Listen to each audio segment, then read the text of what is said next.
Welcome to Managing Microaggressions in the Workplace. My name is Ebony Davis, and I am a clinical social worker as well as the lead consultant at Butler and Davis Consulting. We offer clinical social work services to individuals, communities, and organizations.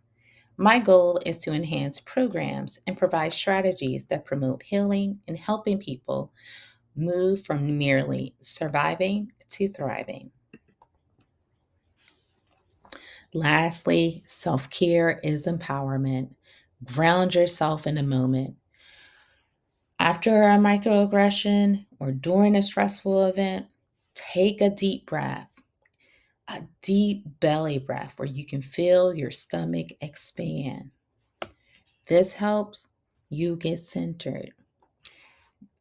Place your feet, both feet on the ground, so that you can feel the earth beneath your feet. This helps you get grounded.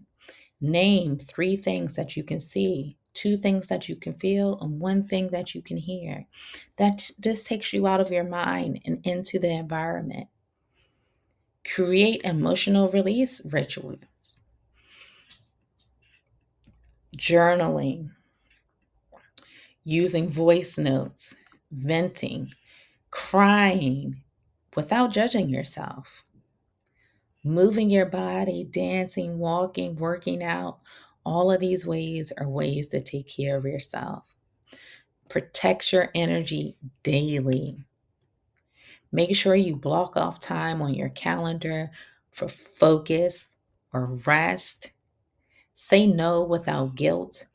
Unsubscribe from toxic email threads, email lists, or meetings that do not serve you. And avoid over explaining or educating in every conversation. Focus on building joy and connection. When and how to fill your cup up.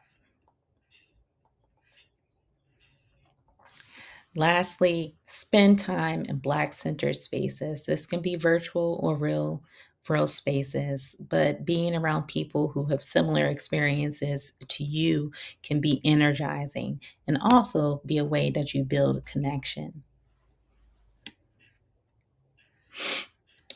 And you can also go to therapy, coaching, or join community support groups on how to manage um, your stress at work.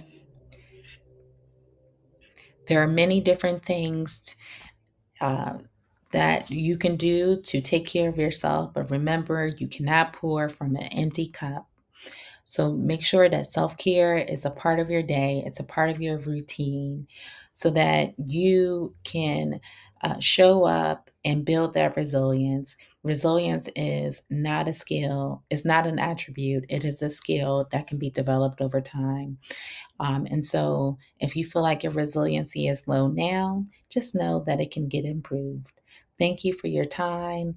And please feel free to visit us at butler-davis.com. Best.